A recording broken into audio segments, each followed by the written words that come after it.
It's not the government, it's not the weather, and it's certainly not your neighbor's business. The most important subject, the ultimate project, the master key to everything you will ever want is sitting right in your chair. It is you.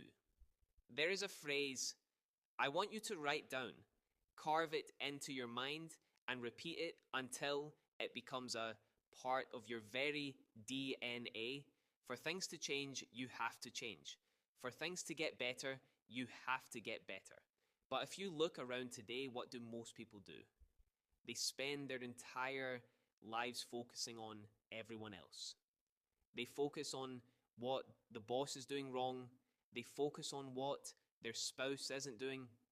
They focus on the taxes, the market, the news. They become experts on everything outside of themselves, but they remain complete strangers to the person in the mirror. Let me tell you a secret that changed my life. When I was a broke 25-year-old kid, struggling to pay my bills and wondering why the world was so unfair, my mentor, Mr. Earl Schoaf, looked at me and said, Jim, up until now, you've been working hard on your job and you're making a living. But if you learn to work hard on yourself, you can make a fortune. That day, the trajectory of my life changed forever. And today, I am telling you the exact same thing. It is time to focus on you, not in a selfish way, not in a way that ignores your responsibilities, but in a way that acknowledges a fundamental law of the universe. You cannot give what you do not have.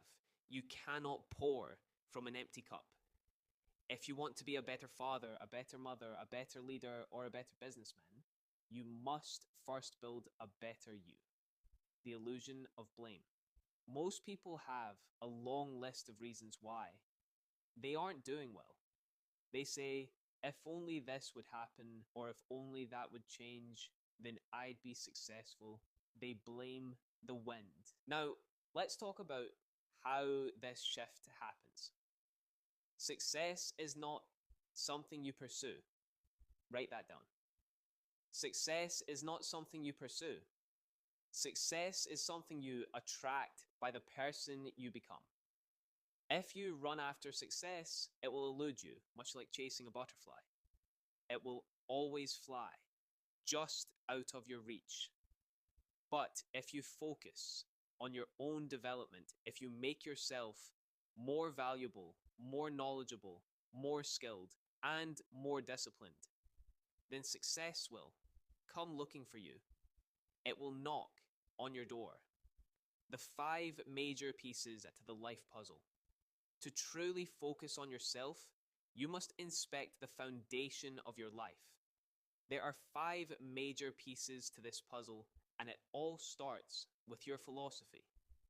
Your philosophy. This is simply what you know and how you process information. It's your navigation system. If your philosophy is flawed, your life will be off course.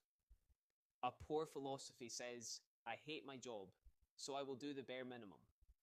A sophisticated philosophy says, I want a better job, so I will perform outstandingly right here to prove my value for the next level. Your attitude. This is how you feel.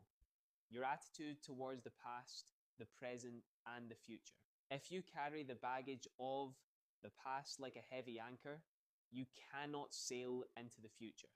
Focus on turning your past into a school, not a weapon to beat yourself with. Your activity.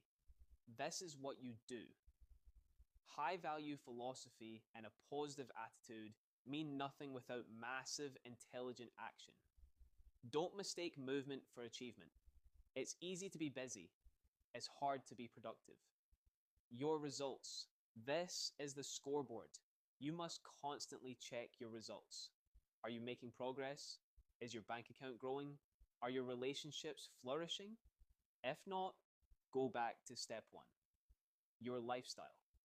This is how you live. It's the art of celebrating your progress and creating a life of quality, culture, and sophistication. When you focus on you, You are working on these 5 elements every single day. You become a student of your own life. Let me warn you about the greatest enemy of personal growth. It isn't failure. Failure is a great teacher. The greatest enemy is neglect. Neglect is like a slow leak in a tire. You don't notice it immediately. One day goes by and everything seems fine. A week goes by, no problem. But eventually you find yourself stranded on the side of the highway with a flat tire. Neglect starts small. It's the book you didn't read today. It's the phone call you didn't make. It's the walk you didn't take. It's the apple you didn't eat. People think small errors in judgment don't matter. They think missing one day of study won't ruin my career. And they are right. It won't. Not in one day. But compound that, neglect over 5 years, 10 years, 20 years, that is where mediocrity comes from. Failure is nothing more than a few simple errors in judgment repeated every day. Success is nothing more than a few simple disciplines practiced every day. The price of discipline versus the weight of regret. Focusing on yourself requires a tool that most people run away from: discipline. We must all suffer one of two pains: the pain of discipline or the pain of regret.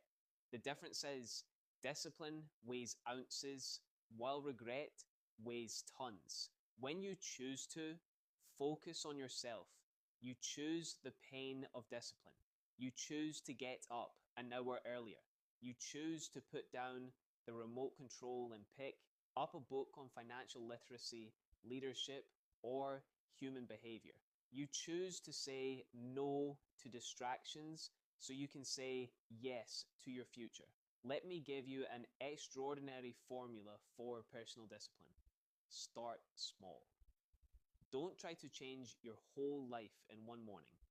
If you haven't read a book in a year, don't try to read a whole book today.